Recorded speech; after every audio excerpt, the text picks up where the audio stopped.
अगर किसी के बेटा बेटी नहीं हो रहा है या कोई ऐसी संतान चाहते हो जो बहुत तेजस्वी हो, तो ये 8वां स्कंद 16वां अध्याय पयोव्रत को पढ़िए ध्यान से। भागवत जी में लिखा है, विस्तार से पढ़िए और उसको करने की कोशिश करो। फाल्गुन महीने में होता है, 12 दिन दूध पी के रहना पड़ता है, पयोव्रत उसका नाम है। इसी के प्रभाव से अदिति माता के घर में वामन भगवान प्रकटे हैं। वामन भगवान की तम वटुम वामनम दृष्टवा, वामन अंगुल के हैं, छत्रम सदंडम सजलम कमंडलम, इनका यज्ञोपवीत हुआ। दंड कमंडल लेकर के बलि की यज्ञशाला में जा रहे हैं। भगवान शंकर के द्वारा मोहिनी स्वरूप का दर्शन भगवान को कराया गया, ये भी कथा इसी में है। फिर वामन भगवान पहुंचे बलि के दरवाजे, जगह का नाम भृगु कक्ष। अब वर्तमान भारत के नक्शे में अगर आप कभी जाना चाहें तो नाम हो गया है इसका भरूच, नर्मदा का, वहीं पर नर्मदा बह रही है भरूच में, वहीं पर ये बलि और वामन भगवान का मिलना हुआ। 99 यज्ञ किए थे बलि ने, समा कर रहा था, 100 कर देगा तो इंद्र पद मिल जाएगा। तब तक भगवान पहुंच गए ब्रह्मचारी बनकर। बलि ने देखा, प्रणाम किया, महाराज प्रणाम, पंडित जी महाराज ब्रह्मचारी प्रणाम, मांग लो मांग लो, हाँ मांग लो, ऐसी कहा। तो भगवान को लगा कि ये कौन सी बीमारी, अरे बैठा लो और कोई बात करो, मांग लो, ये क्या मतलब। भगवान ने कहा इसका मतलब इसको देने का अहंकार बहुत है। अच्छा चलो पूछ लेते हैं, तो तुम क्या दे सकते हो। बलि बोला, आप बोलो।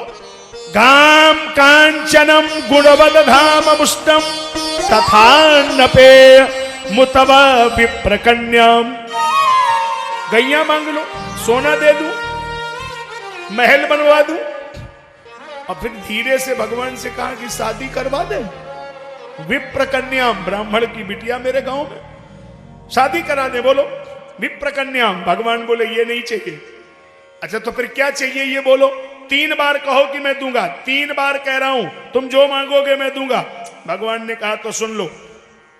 पदानी त्रीण दैत्येंद्र सम्मिताम पद मम। 3 पग धरती चाहिए, अपने ही पैर से नापूंगा। तो बलि हंसने लगा। भगवान ने कहा हंसने की बात है क्या। बलि ने कहा कि मैं समझ गया कि आप शकल से छोटे लग रहे हैं, इसका मतलब सब छोटे ही मामला है, इतनी छोटी बात कर रहे हो, 3 पग धरती मांग रहे हो। आपको पता है आप कितने बड़े आदमी के द्वारे खड़े हैं, मैं कोई सामान्य आदमी नहीं हूं। माम बचो भी समाराध्य लोका नाम एक ईश्वरम, सारी धरती का ईश्वर मैं हूं। अब भगवान को मन में लगा कि इतना अहंकार है, अपने को ईश्वर मान रहा है। भगवान बोले इसका इलाज करना पड़ेगा, ये आदमी ठीक नहीं। ए भाई 3 पांव देगा कि नहीं। नहीं 3 तो नहीं देंगे, 3000 का संकल्प पढ़ो, 3000 देंगे, बोलो। अरे भगवान बोले पहले 3 दे दो, बाद में देखेंगे। बोलो नहीं 3 तो कम है, 3000 बोलो दे देंगे। ऐसे ही वो अहंकार में बातें कर रहा था। और गुरु शुक्राचार्य जी आ गए। बेटा बलि जी, गुरु जी, हाँ इनको तुमने पहचाना। गुरु जी हमने तो नहीं पहचाना। अच्छा कोई बात नहीं, इनसे कोई लेन देन की बात तो नहीं हुई। गुरु जी वो तो फाइनल हो गई। गुरु जी ने कहा तब तो तू बर्बाद हो गया, अब तो तू बात मत कर, बर्बाद हो गया। अरे मेरे से पूछना चाहिए था कि गुरु जी ये कौन है, तूने पहले क्यों बोल दिया। अब गुरुजी बोल तो हमने दिया। गुरुजी ने कहा सुन एक बात सुन, धीरे से बोल दो कि मैं नहीं दूंगा, कह दो नहीं दूंगा। गुरुजी देखो ये तो हम नहीं बोलेंगे, देखो मैं तुम्हें समझा रहा हूं, ये कोई ब्रह्मचारी नहीं है, ये क्षण भर में नाप लेंगे 2 पग में तीनों लोग। तीजे पगदान हेतु भूमि कहां न्यारी है। बोले गुरु शुक्र बलि मती गई मारी है, तुम्हारी बुद्धि मारी गई, कह दो कि नहीं दूंगा। अब वाक्य तो ठीक नहीं है, बोलने का ढंग भी अच्छा नहीं है, दोनों के लिए क्षमा मांगता हूं, लेकिन भाव बहुत अच्छा है। बलि ने कहा गुरुदेव अगर ये भगवान हैं तो मैं इनको जरूर दूंगा। क्यों। अरे बलि ने कहा जाएगा सो चला जाएगा, दुनिया में इतिहास लिखा जाएगा कि दुनिया इनके दरवाजे मांगती है, तो हम कहेंगे कि हमारे दरवाजे मांगते हैं। वो भी आदमी कम नहीं है, उतने का मैं दूंगा। नहीं मानोगे? नहीं, मैं तुम्हारा गुरुदेव शुक्राचार्य तुमको श्राप देता हूं, तुम्हारी सारी लक्ष्मी चली जाए। बलि ने कहा तुम नहीं कहो तो जाएगी, उसमें बचने का सवाल है, वो तो जाएगी। अब जाने तो जो कुछ हो। गुरु जी नाराज। भगवान बोले भाई देते हो तो संकल्प करो। बोले दूंगा। पान सुपारी लौंग इलायची हाथ में रखो। रखा। पत्नी से बोलो जल डालो। विंध्यावली ने सागर उठाया, जैसे अभी करवा चौथ में जरूरत था ना, लोटा, साइड में नाली, जल डालो।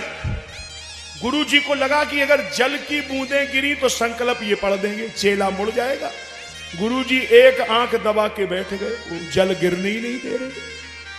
बोले ये जल क्यों नहीं गिर रहा? बलि बोला महाराज हमें नहीं मालूम, लेकिन गिर नहीं रहा, जल कहीं अटक रहा है। भगवान ने कुश उठाया, ऐसे चला दिया। गुरु जी का एक प्लेटफार्म, गड़बड़ मामला, एक आंख चली गई। सब समझ लो, कहीं लेन देन की बात हो तो बीच में नहीं पड़ना चाहिए। याचक की जब बात चले तो याचक बीच परो जनी कोई। बीच परो तो भलाई करो, ना भलाई करो तो चुप्पई भलोई। और देत कोई और लेत कोई, शुक्र ने आंख ब्याजई में खोई। वो दे रहे वो ले रहे, इनको क्या लेना देना था? आंख चली गई।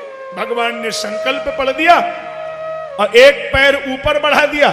एक में भू भुआ स्वाजना महातपा सत्यम, एक नीचे तल बितल सुतल तलातल रसातल महातल पाताल। दो पैर में 14 लोक नाप लिए।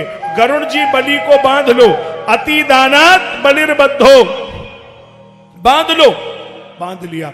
उतनी देर से कह रहा था कि हमने 3000 पांव दे दूंगा, हमने तो 2 ही पांव में सब कुछ नाप लिया। बोलो तीसरा चरण कहां रखूं?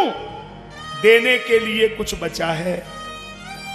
मेरे प्यारे प्यारे श्रोताओं, इतनी बड़ी सभागार, आज तो पूरे पंडाल में लोग ही लोग दिख रहे हैं साहब। कैमरे पे आप देख रहे हैं, टीवी पे देख रहे हैं, कितने लोग और कितनी शांत से सुन रहे हैं। मैं बड़े ऋणी हूं मैं आपका। एक जगह से कोई शब्द नहीं बोला, एकदम शांत भाव से।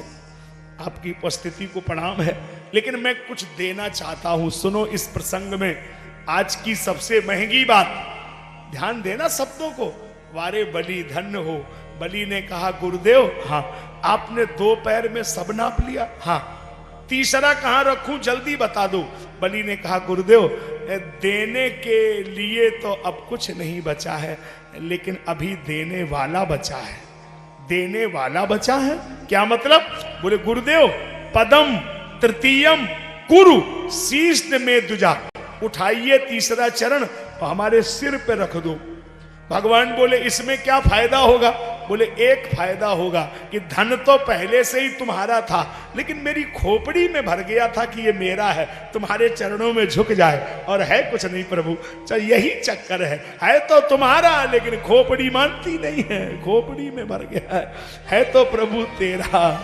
तेरा तुझको अर्पण क्या लागे मेरा, लेकिन प्रभु क्या करें, खोपड़ी में नहीं भरा है कि मेरा है, न मेरा है न तेरा है, ये तो चिड़िया रैन बसेरा है।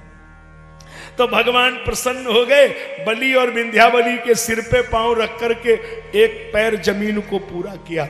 जब तीसरा पैर नाप लिया तो भगवान ही प्रसन्न होकर के बोले जाओ राजन बलि, आने वाले इतिहास में जब लिखा जाएगा तो एक वाक्य तुम्हारे नाम से लिखा जाएगा। जब कोई धन देगा, संपत्ति देगा तो लिखा जाएगा दान, और जब कोई देश के लिए, राष्ट्र के लिए अपने शरीर को निछावर करेगा तो कहा जाएगा बलिदान। तुम्हारे ही नाम से ये शब्द चलेगा। बलिदान शब्द वही जन्म लेता है, इसलिए बलिदान हो गया।